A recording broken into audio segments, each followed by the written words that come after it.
po guys, nagpiprint na po tayo. Ito po yung piniprint natin.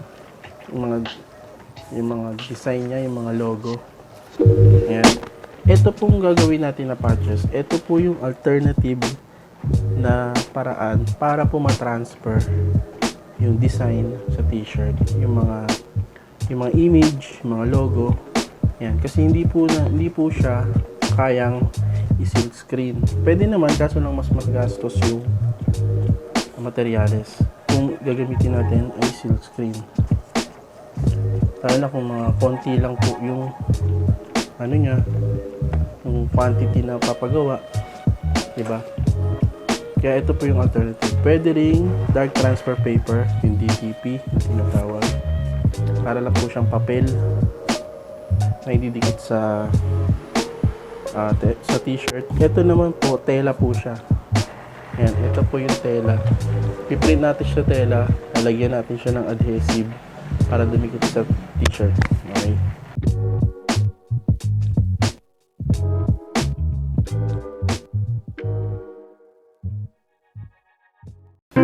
Yes, hello! Welcome back sa channel natin. So, ngayon, tutuloy natin yung printing. Ito po yung tela na gagamitin natin. Ayan. Micro Twill. Manipis lang yan. Then, ito yung pinrint na natin ito yung pinrint natin na logo na design. Tsaka yung ito yung sa harap niya. Okay, gagawin natin siyang patches. Tara, game!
Ngayon, ito, kailangan natin ng pwedeng tela, bond paper na scratch. Tapos, ito yung design natin na pinrint natin sa tela. Ito yung adhesive, yung ginupit natin, nasakto sa kanya. Bali ito, pag pinil nyo siya, pero siya parang plastic na clear. Tapos, ito yung parang backing niya. Yan, magaspang, madulas yung adhesive. So yung madulas, yan, nakataob sa kanya. Yan. Huwag nyo siyang babaligtarin kasi didikit siya. Hindi siya didikit sa tela, didikit siya sa kabila. Diba? Yan. Bakit naman natin kailangan lagyan ng bond paper? Kung mapapansin nyo, ito makita ko ito yung heat press ko, ayan o.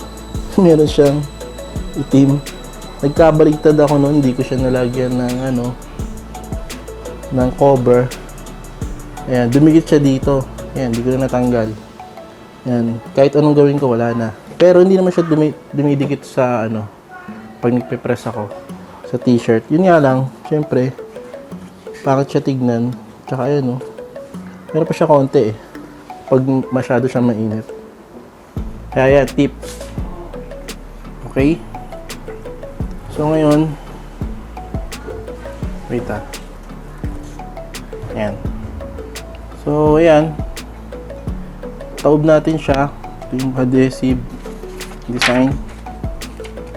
Diba? Tapos takpan ulit natin ng papel o kaya tela. Okay? Press nito ano lang eh, mild lang. May 5 seconds to 8, ganyan. Depende. Madali kasi siya dumikit. Ayan.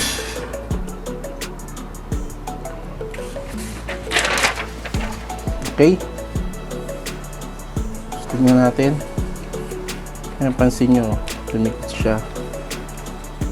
Ito yung mga sobra yan eh. Ayan, dumikit na siya. Makadikit na siya. So, gagawin natin ngayon, kakat natin siya, yung edges niya. Para design lang yung matira. Tapos, pipil natin. Tapos, bago natin ilagay sa t-shirt. Okay? Try pa natin yung isang design. Yung logo lang. Okay? Okay? Try ulit natin. Ito naman yung logo. Yan. Bali, tatlo na to agad. Para isang press lang. Yan yung adhesive niya. Diba?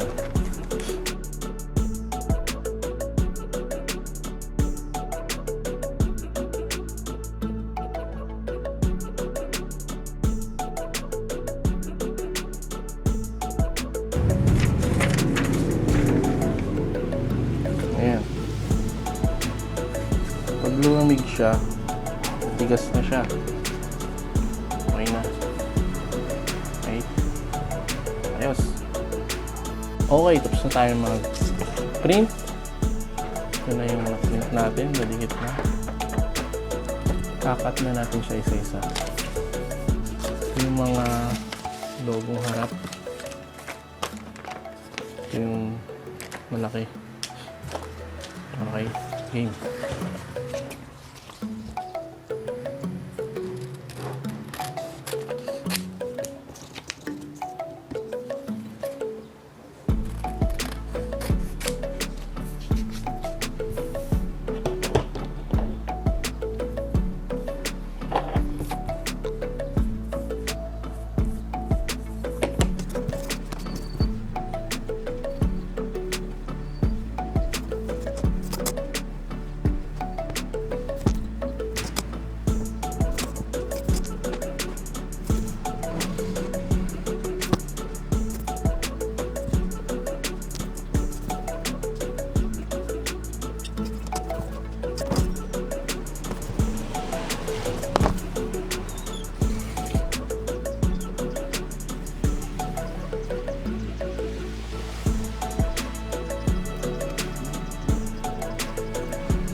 So ayan, nakita nyo na kung paano natin pinrint ang Subli patches na natawag. Ayan, yung mula umpisa hanggang huli ginawa natin. Ito yung sample, yung sa front na logo ng t-shirt. Ayan, maganda talaga siya sa mga maliliit lang na design para hindi makapal yung tignan yung yung t-shirt. Ito yung sa likod. Ayan, etong sa unahan yan, yung yan vinyl sticker, yung parang rubberized. Then yung logo, syempre image siya, kaya kailangan gawin siyang patches. Ayan yung kinalabasan. Ayan, salamat sa panonood. Print pa tayo, tapusin natin lahat. Bali 18 pieces siya. Salamat sa panonood. Subscribe kayo sa channel namin, marami pa tayong video gagawin na tutorial. Okay, meron pala tong lagi ko na lang siguro sa picture. Meron siyang mga number sa gilid sa braso, sa balikat. Ayan, lalagay ko na lang. Okay, salamat sa panonood. Subscribe kayo sa channel namin. Thank you and goodbye.